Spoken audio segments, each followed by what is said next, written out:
आज जो योगाचा कार्यक्रम होता त्या कार्यक्रमानिमित्त तुमचा सप्ताह हा आहे आणि त्या सप्ताहानिमित्त तुम्ही असे अवेअरनेस लेक्चर्स ठेवले हे फार बरं वाटतं की आपल्या शहरामध्ये सुद्धा असं कोणीतरी उपक्रम चालू केला आहे.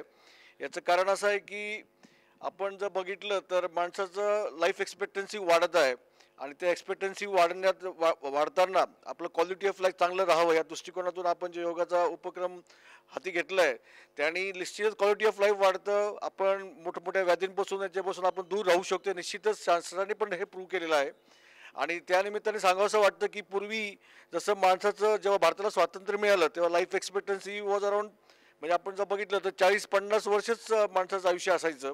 आता हळूहळू आपण बघितलं तर साधारणतः माणसं 70 वर्ष जगत आहेत. म्हणजे लाईफ एक्सपेक्टन्सी 70 वर्षाच्या आसपास झाली आहे आणि हे सगळं होत असताना निश्चितच कुठेतरी सायन्सचं मोठं योगदान आहे आणि हे योगदान होत असताना आपल्याला सगळ्या गोष्टी माहिती पाहिजे की पूर्वी जसं आपण बघितलं तर गावचे गावं आपले कम्युनिकेबल डिसीजमुळे नाहीसे व्हायचे. उदाहरणार्थ प्लेगमुळे आपण ऐकलं असेल की गावचं गाव नाहीसं व्हायचं आणि अशा प्रकारचं आपल्याकडे अलीकडच्या काळामध्ये आपण बघितली कोरोना आला होता. असे साथी पूर्वी फार कॉमन असायच्या आणि याच्यामध्ये गावच्या गाव नाशिकच्या व्हायच्या आणि त्यामुळे लाईफ एक्सपिरियन्स फार कमी होतं. पण हल्ली आपण लाईफ एक्सपिरियन्स बघितलं की अराउंड 70 इयर्स झाले. पण हे सगळं होत असताना आपण काहीतरी नॉन कम्युनिकेबल डिसीजेस म्हणजे जे आपण जर बघितलं तर हार्टचे प्रॉब्लेम आहे, रेस्पिरेशनचे प्रॉब्लेम्स आहे, मेंदूचे प्रॉब्लेम्स आहे, कॅन्सर आहे, रोड ट्रॅफिक ॲक्सिडेंट्स आहे, याचं प्रमाण फार जास्त आहे. तर कॉमनेस्ट कॉज हे नॉन कम्युनिकेबल डिसीज आहे. कम्युनिकेबल डिसीजमुळे आता मृत्यू फार कमी झाला आहे. याचं कारण आपण शास्त्रामध्ये प्रगती केली आहे. पण हे सगळं करत असताना आपण जर बघितलं नॉन कम्युनिकेबल डिसीजमध्ये कॅन्सरचं प्रमाण फार अधिक आहे आणि यातला माणसं घाबरतात. याचं कारण असं आहे की कॅन्सर झाला याचं कारण असं आहे की कॅन्सर झालं म्हणजे सगळं काही कॅन्सर झालं असा एक भ्रम आहे समाजामध्ये, एक मिथ आहे. पण असं काही नाही आहे. याचं कारण असं आहे की तुम्ही जर बघितलं असेल तर डायबिटीज झाला तर डायबिटीज बरा होतो का? डायबिटीज आपण कंट्रोल करू शकतो, कायमचा बरा कधीच होत नाही. आपण जर बघितलं हायपरटेन्शन झालं तर आपण कंट्रोल करू शकतो, आपण व्यायाम करून हे करून. पण कायमचा बरा होतो का? तर नाही होऊ शकत. पण कॅन्सर जर वेळेवरती डायग्नोज झाला तर निश्चितपणे बरा होऊ शकतो. याचं हे महत्त्वाचं सांगणं आहे की आपल्या समाजामध्ये असं वाटतं की कॅन्सर झाला म्हणजे सगळं नंतर तो परत येतो वगैरे, असं नसतं. तो कोणत्या स्टेजला कॅन्सर डायग्नोज झाला, कोणत्या स्टेजवरती आपण कसं असतं की कॅन्सर काही रात्रीतनं होत नाही. कॅन्सर होताना तो वर्षानुवर्षे त्याची लागण होत असते आणि कॅन्सर होताना पहिले नॉर्मल पेशींपासून. कॅन्सर म्हणजे नक्की काय? तर आपण जर बघितलं तर आपल्या शरीरामध्ये अनेक पेशी आहेत. त्या अनेक पेशींची जडणघडण होत असते. जुन्या पेशी नष्ट होतात, नवीन पेशी तयार होतात आणि एक नियंत्रित प्रक्रिया असते. पण या प्रक्रियेमध्ये जेव्हा काही बिघाड होतो त्यावेळेस पेशींचा पुंजकार तयार होतो. ही कारणविरहित पेशींचा पुंजकार तयार होतो आणि हे भरमसाठ प्रमाणे वाढत असतात. म्हणून एखाद्या ठिकाणी एखादी गाठ झाली तर तो एका ठिकाणून दुसऱ्या ठिकाणी ते घर करत राहतात. अशा या पेशींच्या स्वरूपाला आपण कॅन्सर असं संबोधतो. हे साधारण तुम्हाला एक लेमॅन लँग्वेजमध्ये सांगण्याचं टर्मिनॉलॉजी आहे. तर कॅन्सर हा रात्रीतनं कधीच होत नसतो. उदाहरणार्थ समजा एखाद्याला ब्रेस्ट कॅन्सर व्हायचा, त्याला महिने लागतात. समजा आपण जर बघितलं गर्भाशय मुखाचा कॅन्सर आहे, हा कशामुळे होतो? तर हा कॅन्सर ह्युमन पॅपिलोमा व्हायरस नावाच्या विषाणूमुळे होतो. हा कॉमनली होणारा कॅन्सर आहे. तर HPV नावाच्या जीवाणूंनी म्हणजे ह्या होणारा सर्वायकल कॅन्सर म्हणजे गर्भाशय मुखाचा कॅन्सर व्हायला जवळजवळ 14 वर्ष लागतात. तर एवढ्या मधल्या पिरियडमध्ये आपल्याला वेळ असतो का आपण डॉक्टरकडून जाऊन तपासणी करून घेतली पाहिजे, पॅप्समियर टेस्ट करून घेतली पाहिजे? ह्या सगळ्या गोष्टी आपण करू शकतो. पण दुर्दैवाने काय की समाजामध्ये याच्याबद्दल आपल्याला नॉलेजच समाजामध्ये याचं प्रबोधन झालेलं नाही आहे. मग आमच्या माता भगिनींना याचं त्याच्याबद्दल माहितीच नसते. तर आपणास हे माहिती असणं गरजेचं आहे की भारतामध्ये नक्की कॅन्सरची व्याप्ती किती आहे. तर भारतामध्ये साधारणतः कोणत्याही क्षणी आपण जर बघितलं तर साधारणतः एक 30 लाख कॅन्सरचे रुग्ण आपण प्रत्येक वेळी आढळून येतात. दुर्दैवाने आपल्या देशामध्ये कॅन्सर हा नोटिफायबल डिसीज नाही. जसं एखाद्याला TB झाला, लेप्रेसी झाला तर आपल्याला हे हेल्थ सेंटरवर जाऊन रिपोर्ट करणं ते गव्हर्नमेंटला आकडेवारी कळावी लागते. दुर्दैवाने कॅन्सर ही अशी नोटिफायबल डिसीज नाही, त्यामुळे नक्की व्याप्ती किती माहीत नाही.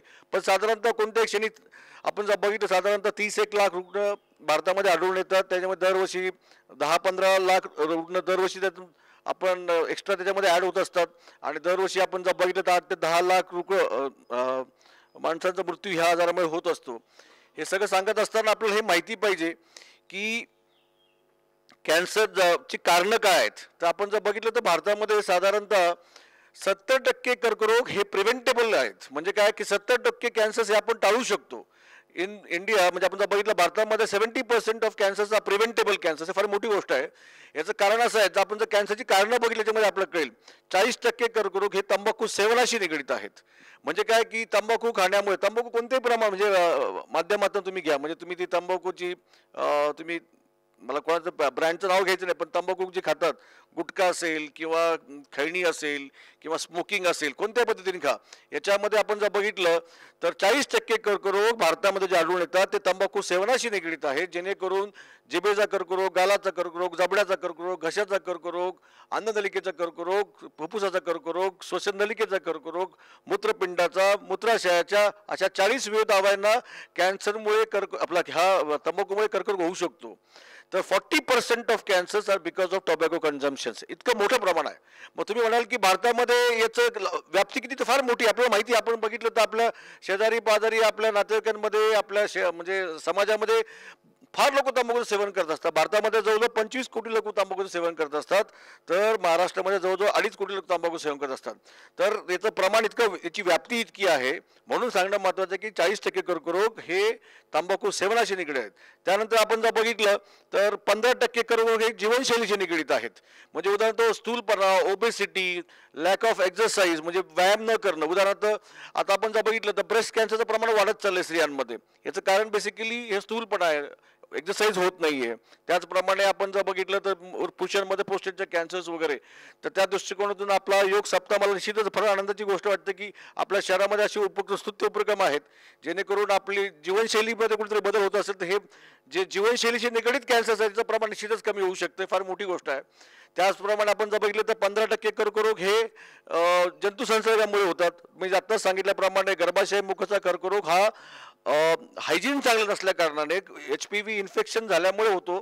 हे फार मोठी गोष्ट आहे की आपल्या देशामध्ये कोणतेही वॅक्सिनेशन प्रोग्राम न राबवता आपण जर बघितलं तर आपल्या देशामध्ये सर्वायकल कॅन्सरचं प्रमाण म्हणजे गर्भाशय मुखाच्या कॅन्सरचं प्रमाण हळूहळू कमी होत चाललंय. याचं कारण असं आहे की आपल्या समाजामध्ये स्वच्छतेचं महत्त्व समजायला लागलंय. आपण प्रत्येक गावोगावी आता स्वच्छ पाण्याचं उपलब्धता झालेली आहे आणि म्हणून कोणतेही वॅक्सिनेशन प्रोग्राम न राबवता सुद्धा याचं प्रमाण फार कमी होत आहे. म्हणजे मला आठवतं जेव्हा मी एक 10-12 वर्षापूर्वी इथे आलो तर दररोज कमी एक तरी गर्भाशय मुखाच्या कर्करोगाचा पेशंट बघतो. आता आठवड्यातून एखादा पेशंट माझ्याकडे येतो. म्हणजे याचं प्रमाण निश्चितच कमी झालंय आणि याचं कारण आहे फक्त आणि फक्त आमच्या स्त्रियांना, आमच्या माता भगिनींना स्वच्छतेचं महत्त्व समजायला लागलंय. ही फार आनंदाची गोष्ट आहे. त्याचप्रमाणे आपण जर बघितलं नेझोफॅरिंग इन्फेक्शन्स वगैरे म्हणजे याच्यामुळे नेझोफॅरिंग कॅन्सर्स याच्यामध्ये पण विषाणूंमुळे होणारे कॅन्सर्स आहेत. तर आपण जर बघितलं तर 40% कर्करोग तंबाखू सेवनाशी निगडीत आहेत. 15% कर्करोग हे आपल्या स्थूलपणाशी किंवा लॅक एक्झरसाइज किंवा लाईफस्टाईलमुळे होणारे आहेत. 15% जंतू संसर्गामुळे होणार आहेत. तर 40, 15, 15, 70% कर्करोग आपण फक्त हे आपल्या जीवनशैलीमध्ये बदल घडून आणले तर आपण हे प्रिव्हेंट करू शकतो. फार मोठी गोष्ट आहे. त्याचप्रमाणे बाकीची इतरही कारणं आहेत जसं आपल्या डाएटप्रमाणे म्हणा किंवा आपल्या जेनेटिक्स याच्यामुळे म्हणा. डाएटचं कसं जर आपण जर बघितलं तर भारतामध्ये आपलं जे आपण आहार घेतो तो पाश्चात्य देशामध्ये फार चांगला आहे.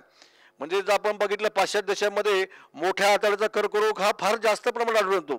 आपल्या देशामध्ये याचं प्रमाण फार कमी आहे कारण आपलं आहार फार संतुलित आहे, फार चांगला आहार आहे. आणि जर आपण जर बघितलं जर आपण पाश्चात्य देशामध्ये तर तिथे जे आपण आहार जर जे बघितलं जे त्याच्यामुळे colon cancer is a very common thing out there. तसं आपल्या देशामध्ये नाही आहे. हीच आनंदाची गोष्ट आहे. कुठेतरी आपण त्यांच्यापेक्षा मागे आहोत आणि कारणं पण आपल्याला माहिती आहेत. तर निश्चितच आपण आपल्या संस्कृतीशी जर निगडीत संस्कृतीला धरून राहिलो तर असे कॅन्सर्स कमी होतात हेही आपल्याला दिसून येतं. त्याचप्रमाणे आम्ही जर तुम्हाला आता म्हणालो की जेनेटिक्स म्हणजे काय, उदाहरणार्थ की अनुवंशिकतेमुळे होणारे कॅन्सर्स किती आहेत तर साधारणतः फक्त 2 ते 5% आहेत.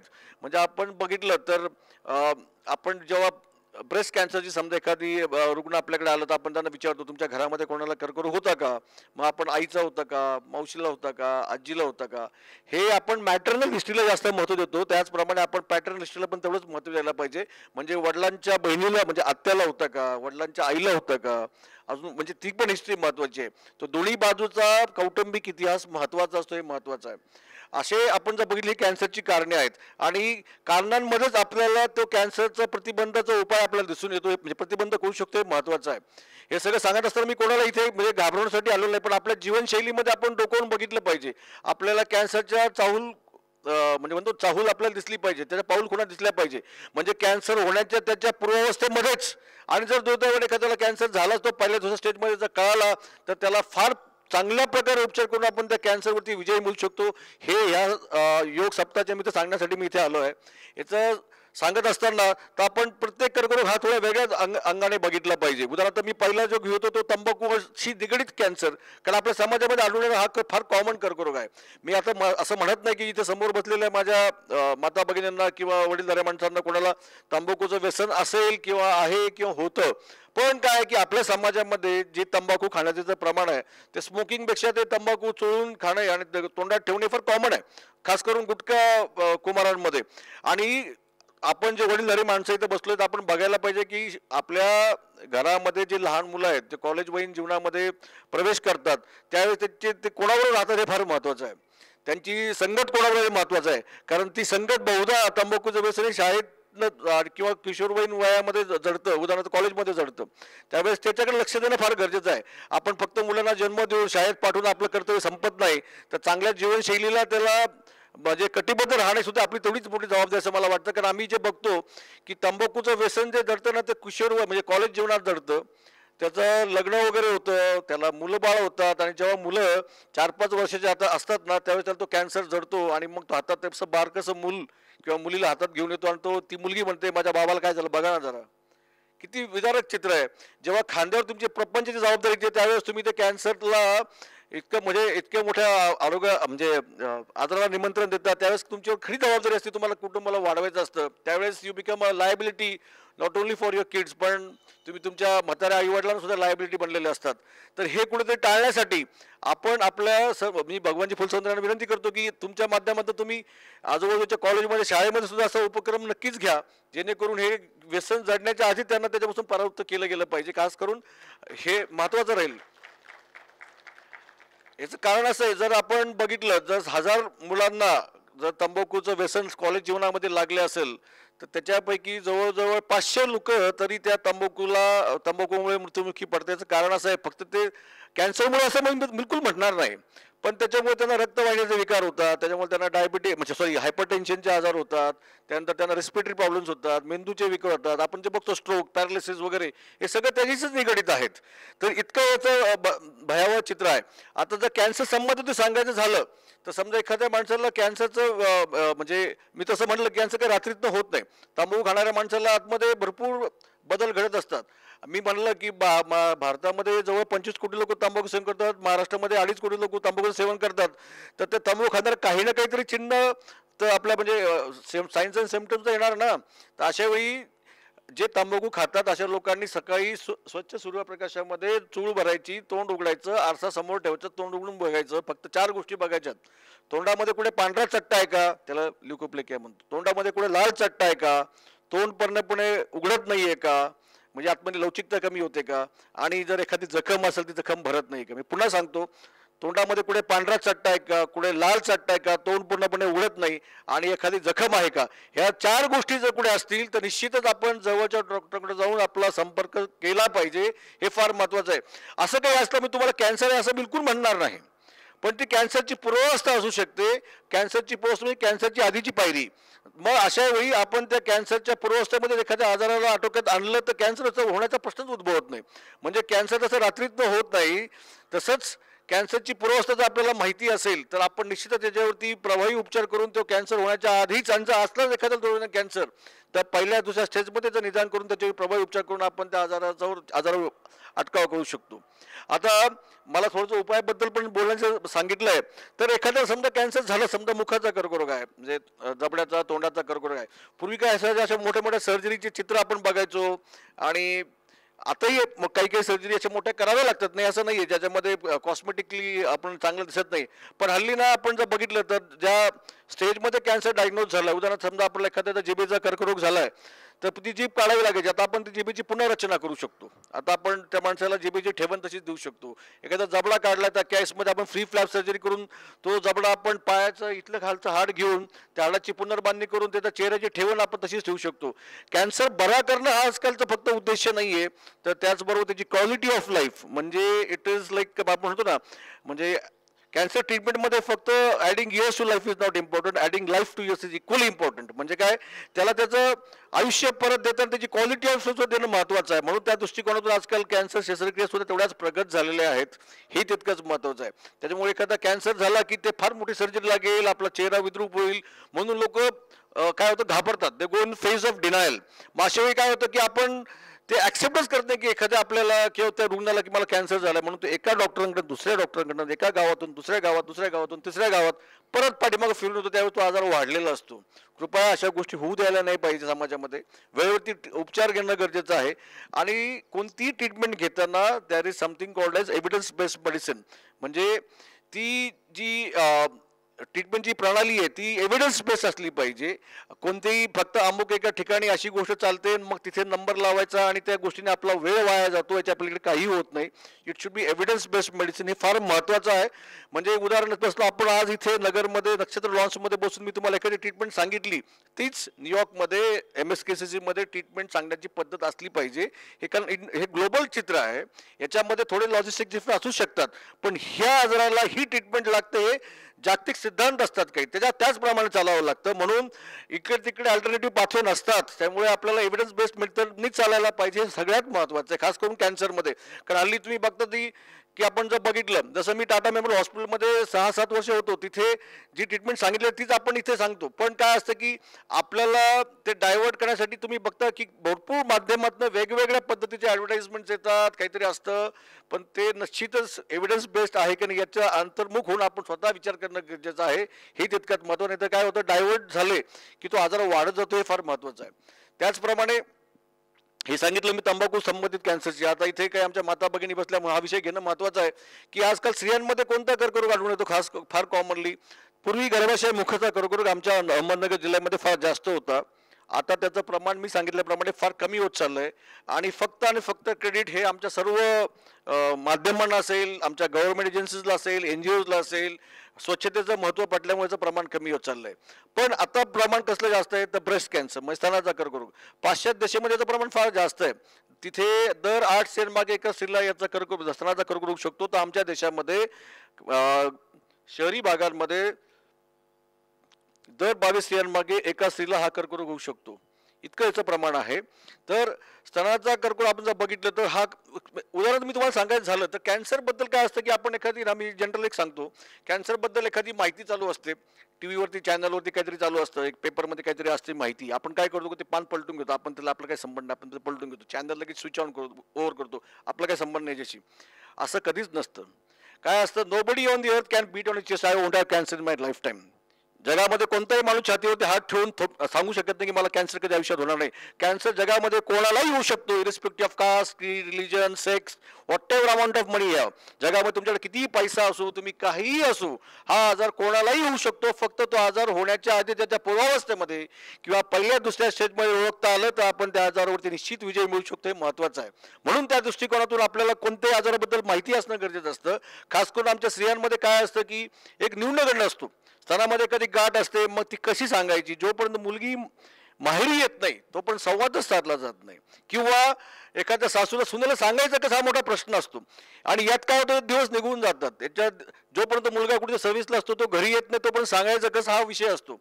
अशाने ती गाठ वाढत जाते. तो छोटा आजार हा फार मोठ्या स्टेजला जाऊन पोहोचतो, शरीरामध्ये इतर ठिकाणी संक्रमण करतो. असं होऊ नये म्हणून हे सगळे समुपदेशन किंवा हे सगळे अवेअरनेस कॅम्प्स असतात. तर स्तनाचा कर्करोग हा कसं मी तुम्हाला सांगितलं की साधारणतः वाढत्या वयाप्रमाणे होणारा आजार जास्त प्रमाणात आढळून येतो. याच्यामध्ये स्तनामध्ये कुठे गाठ आहे का, स्तनाग्रातून कुठे रक्तस्राव होत आहे का, याच्यामधून स्तनाग्र कुठे आत खेचलं गेलं आहे का, किंवा याच्यामध्ये आपण जर बघितलं की कॉलर बोनच्या वरती म्हणजे इथे वरती कुठे गाठ आहे का, बगलेमध्ये कुठे गाठ आहे का, अशा जर काही गोष्टी आपल्याला आढळून आल्या तर निश्चितच आपण जवळच्या डॉक्टरांकडून तपासणी करून घेतली पाहिजे. आणि आपल्याला स्तनाचा कर्करोग नाही ना हे पण समजून घेतलं पाहिजे. आता त्याच वेळी हे पण महत्त्वाचं आहे की तुमच्या मनामध्ये याची भीती नसली पाहिजे. स्तनामध्ये गाठ असली गेलं की आपण घाबरून जायचं कारण नाही. जर 8 वेळा जर आपण गाठ तपासली त्याच्यापैकी फक्त एकदाच ती कॅन्सरची असते, इतर 7 वेळा ती गाठ साधीच असते, सुदम असते, दुर्दम नसते. पण याचा अधिकार तुम्ही नाही घ्यायचा, याचा अधिकार तर तपासणीनंतर त्या डॉक्टरने घेऊ द्या, ती गाठ साधी का नाही. म्हणून गाठ लागली म्हणून घाबरायचं कारण नाही, पण येस ते वेळीच तपासणी करून घेणं गरजेचं आहे. मग आता स्तनाचा कर्करोग झाला मग पुन्हा तेच की मग याच्या तपासण्या किती, मग याचं लगेच पेट स्कॅन करायचं का, मग याचं ऑपरेशन करायचं का, किमो झाली का, टार्गेट थेरपी झाली का, या सर्व गोष्टी असतात. तर अशा गोष्टी करण्याची बिलकुल याच्यामध्ये पण एव्हिडन्स बेस्ड मेडिसिन आहे. याच्यामध्ये स्तनाचा कर्करोग झाला म्हणजे प्रत्येक वेळी स्तन काढावं लागतं असं बिलकुल नाही. जर पेशंट समजा तो रुग्ण आहे, ती 25 वर्षाची आहे, 30 वर्षाची आहे, 40 वर्षाची आहे आणि ती समाजामध्ये कुठं उच्च ठिकाणी तिला जर म्हणजे तिला काम करायचं आहे, अशा वेळी तिचं स्तन काढून जमेल का? तर बिलकुल नाही. आपण स्तन वाचवू शकतो हे महत्त्वाचं आहे. याच्यामध्ये प्रत्येक वेळी स्तनाच्या शस्त्रक्रियेमध्ये, स्तनाच्या कर्करोग शस्त्रक्रियेमध्ये स्तन काढावं लागतं असं बिलकुल नाही. तर ब्रेस्ट कन्झर्वेशन सर्जरी या सर्जरीच्या कन्सेप्टच्या अनुषंगाने आपण स्तन वाचवू शकतो ही तितकंच महत्त्वाचं आहे. याच्यामध्ये काय की समजा मी एखाद्या स्त्रीला स्तन कर्करोगासाठी शस्त्रक्रिया करून स्तन काढून टाकलं तर ती निश्चित बरी होईल त्याच्यामध्ये, पण तिला त्या उमेदवारी जगामध्ये उभं करणं फार अवघड होतं. माझी पहिलीच पेशंट मला आठवतं, नगरमध्ये मी आलो जेव्हा टाटा हॉस्पिटलमधनं, तेव्हा मला स्तन कर्करोगाची पेशंट होती आणि तिने मला सांगितलं गेलं की तुम्ही या हॉस्पिटल, मी प्रत्येक हॉस्पिटलमध्ये जसं भगवानजी म्हणले की आम्ही प्रत्येक हॉस्पिटलला जाऊन मी कॉल करायचो. मला काही स्वतःच हॉस्पिटल नव्हतं, मोटरसायकल काढले की ह्या हॉस्पिटल ते हॉस्पिटल ते हॉस्पिटल असं म्हणजे मला दिनचर्या असायची. तर पहिल्या पेशंटचा मला असा कॉल दिला की इथं ब्रेस्ट कॅन्सर आहे आणि इथं स्तन काढायचं आहे. मी म्हटलं वय किती येते? 28. म्हटलं इथं स्तन कसं काढणार आपण, म्हणजे तिचं लग्नही झालेलं नव्हतं.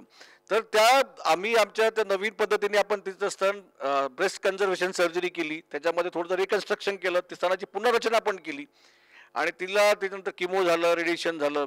आता तिचं लग्नही झालं, 2 मुली आहेत आणि तिची इतकी फ्लरिशिंग प्रॅक्टिस आहे मेट्रोपॉलिटन सिटीजमध्ये की असं जर बघितलं तर निश्चितच आपला आनंद होतो की फक्त कॅन्सर बरा करणं महत्त्वाचं नाही आहे, तर त्याचप्रमाणे कॅन्सरच्या बरं करण्याबरोबर ती जगामध्ये स्वतःला एक स्त्रीत्व म्हणून तिचं जे पुढे आणून ती जगू शकते हे फार महत्त्वाचं आहे.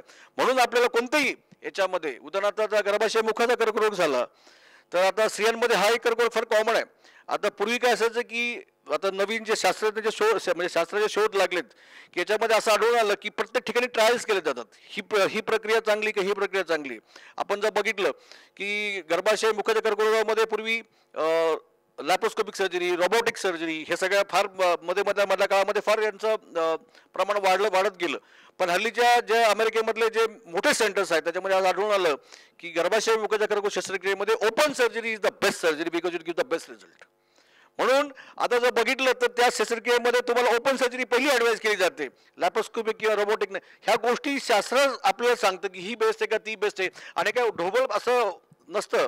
याच्यामध्ये क्लिनिकल ट्रायल्स कंडक्ट केले जातात आणि ह्या सगळ्या ट्रायलच्या आधारे तुमच्यापर्यंत ही माहिती पोहोचवण्याचं काम हे फक्त शास्त्रज्ञांचं नाही, येतात आमच्यासारख्या डॉक्टरांचं किंवा भगवानजी सारख्यांचं त्यांची म्हणून जबाबदारी आहे की तुम्ही समाजापुढे समोर ह्या गोष्टी घेऊन जायला पाहिजे. अशा भरपूर गोष्टी आपण सांगू शकतो. पण हे सगळं करत असताना आता काही वेळेस काय होतं की समजा आता ब्रेस्ट कॅन्सर झालं किंवा सर्व्हायकल कॅन्सर झालं तर याच्यासाठी आपण मॅमोग्राफीचे कॅम्प्स म्हणा अशा आपण काही गोष्टी ऑर्गनाईज करू शकतो. ते कदाचित मी पुढे येऊन तुम्हाला आमच्या हॉस्पिटलतर्फे पण आम्ही तुम्हाला ते प्रपोजल देऊ, किंवा पॅप्समिअरचे आपण ह्या आहेत साध्या गोष्टी आहेत जेणेकरून आपण कॅन्सर होण्याच्या आधी त्याच्या पूर्वावस्थेमध्ये जर निदान केलं किंवा फार तर फार पहिल्या स्टेजमध्ये निदान केलं तर आपण निश्चितच एखाद्या आजारावरती चांगली शस्त्रक्रिया म्हणा किंवा काही रेडिएशन म्हणा अशा गोष्टी करून त्या आजारावरती उपचार करू शकतो, आता विजय मिळू शकतो. आता कॅन्सरच्या बद्दल आपण ट्रीटमेंटबद्दल ऐकलं असेल, कॅन्सर शस्त्रक्रिया झाली, कॅन्सरची किमोथेरपी झाली, कॅन्सरचे रेडिएशन थेरपी झाली, आता सगळ्या ट्रीटमेंट इम्युनोथेरपी झाली, टार्गेट थेरपी झाली. आता सर्व ट्रीटमेंट प्रणाली आपल्या नगर शहरामध्ये उपलब्ध आहेत. इम्युनोथेरपी, टार्गेट थेरपी, रेडिएशन वगैरे सगळं आहे. मग हे सगळं करत असताना पण माणसाच्या मनामध्ये प्रश्न होतो की ट्रीटमेंट नक्की कोणती कधी केली पाहिजे. किमोथेरपीमध्ये समजा उदाहरणार्थ आता पूर्वी फार साईड इफेक्ट असायचे की ते केस जाणार, मग ते सगळं ते पेशंटला तोंड येणार आणि मग ते सगळं असं पेशंट त्या किमोथेरपीमध्ये जातो की काय, अशी ती लोकांच्या मनामध्ये संकल्पना असते. असं काही नाही आहे. कॅन्सरची ट्रीटमेंट फार सुसह्य झालेली आहे. किमोथेरपी घेताना सुद्धा आपण किमोथेरपीचा पोट टाकलं म्हणजे छोटंसं एक डबीसारखं एक यंत्र असतं, ते आपण कात्री खाली इन्सर्ट केलं की मग आपण किमोथेरपी अगदी सुसह्यपणे सहन करतो. आपल्या हॉस्पिटलमध्ये आम्ही जवळजवळ एक 7-8 लोकांना रोज किमोथेरपी चालू असते. तुम्ही कोणाला येऊन भेटा, सगळे रुग्ण अतिशय खुश असतात. एकमेकांशी गप्पा मारता मारता किमोथेरपी सकाळी चालू, दुपारी संध्याकाळी संपते आणि घरी जातात. त्यांचा एक सेपरेट ग्रुप असतो, ते त्यांच्याशी बोलत असतात. त्यांना काही आजाराबद्दल जाणवत नाही. ती मी तुम्हाला म्हणजे आता ते होतो ना पूर्वी की कॅन्सर म्हटलं की सगळेजण घाबरून जायचे. आता असं काही नाही. इट इज अ लाईफस्टाईल, म्हणजे आपण असं म्हणायला नाही पाहिजे, पण लाईफस्टाईल आता ते लोक त्याची जुळवून घेत आहेत. आणि आपण जर बघितलं तर फार मोठे मोठे लोकांना आपण बघितलं असेल की हा, पण काय होतं काय की आपण प्रत्येक कॅन्सर कोणीतरी आपण रिलेट करतो की नाही ह्याला याला होता आणि तो त्या आजाराने गेला, असं नाही करायला पाहिजे. कारण प्रत्येक कॅन्सर हा वेगळा आहे, प्रत्येक कॅन्सरची स्टेज वेगळी आहे. जर आपण कॅन्सर पहिल्या स्टेजमध्ये जर निदान केलं तर बरं होण्याचं प्रमाण साधारणतः 90 ते 100% आहे. दुसऱ्या स्टेजमध्ये निदान केलं तर चांगला उपचार करून बरं होण्याचं प्रमाण साधारणतः 80%. तिसऱ्या स्टेजला जर निदान झालं तर बरं होण्याचं प्रमाण साधारणतः 40 ते 50%. आणि लास्ट स्टेजला म्हणजे चौथ्या स्टेजला निदान केलं तर याचं बरं होण्याचं प्रमाण साधारणतः फक्त 5 ते 10% आहे. म्हणजे कोणत्या स्टेजला डायग्नोज करतो हे जास्त महत्त्वाचं आहे. आणि त्याचप्रमाणे कोणत्या अवयवाचा कॅन्सर आहे, त्याचं रिसेप्टर काय आहे, त्याच्यानंतर त्याची बायोलॉजी काय आहे, या सगळ्या गोष्टी त्याच्यामध्ये अंतर्भूत असतात. म्हणून प्रत्येक कॅन्सरचा पेशंट सारखा आहे असं कधीही वाटून घेऊ नये. हा प्रत्येक पेशंट एकाच आजाराचा, 2 स्त्रिया 40 वर्षाच्या, दोघांनाही स्तनाचा कॅन्सर आहे, दोघांना उजव्याच बाजूचा आहे, पण ते कसे बिहेव करतील हे त्याच्या त्याच्या त्या आजाराच्या गुणधर्मावर अवलंबून आहे. म्हणून just don't go by the belief की तो कॅन्सर हा कॅन्सर सगळे सारखे असं बिलकुल नसतं. It is a personalise cancer care लागते. त्या प्रत्येक कॅन्सरचं बिहेवियर वेगळं असतं. समाजामध्ये माणसं देशात सारखी जरी दिसली, समजा 2 भाऊ आहेत पण एकाच आईबापाची जरी असली तर त्याचं बिहेवियर टोटल वेगळं, याचं बिहेवियर टोटल वेगळं. तसंच कॅन्सरचं पण असतं. त्यामुळे आपण असं समजून चालू नये की एकाच कॅन्सर म्हणून हा प्रश्न मी का सांगतोय, कारण आमच्याकडे रुग्ण हेच सांगतात की नाही माझ्या शेजारीची जी होती ना तिथं एकदम किमोथेरपी घेतली, गेली हो डॉक्टर, मला नको किमोथेरपी, असले प्रश्न घेऊन येतात ना. तर असं ते याच्यामध्ये बिलकुल राहिलेलं नाही आहे. त्याच्यामुळे या आजाराकडे एक चांगल्या नजरेने बघायला पाहिजे आणि सिम्पथेटिकली बघायला पाहिजे. आपण शेजारी पाजारी कोणाला कॅन्सर असेल निश्चित त्यांना मदत होईल अशा दृष्टिकोनातून बघितलं पाहिजे. आणि निश्चित एक गोष्ट मनामध्ये बाळगली पाहिजे की हा आजार आपल्याला कोणाला होऊ नये, आणि जरी झाला तर बिलकुल घाबरून जाण्याचं कारण नाही. की समाजामध्ये त्या आजारावरती विजय मिळून जे असंच चेहऱ्याने समाजामध्ये वावरत असतात अशांकडे बघायचं आणि आपण समजायचं की हा आजार निश्चितपणे आपण आजाराला पराभूत करू शकतो. सर, मला तुम्ही इथे बोलवलं त्याच्याबद्दल मी निश्चितच आपले आभार व्यक्त करतो. धन्यवाद, थँक्यू. काही प्रश्न असतील तर मला नक्कीच विचारा.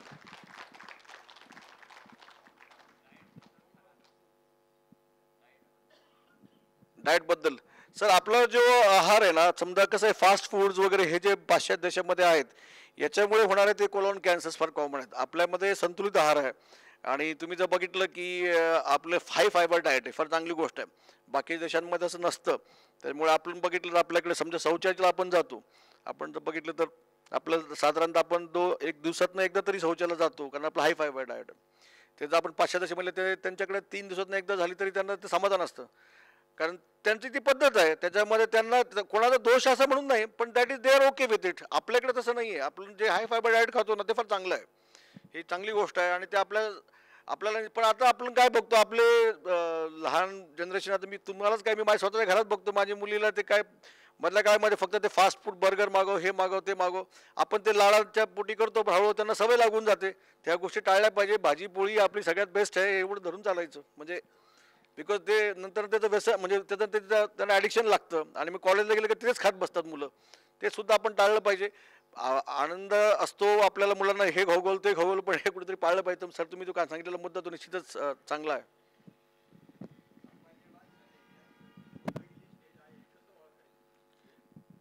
सामान्य माणसांनी कसं आहे सर त्याच्यामध्ये की ती स्टेज ओळखण्याचं आपल्याला, म्हणजे सामान्य माणसाला थोडंसं अवघड जाईल स्टेज ओळखणं.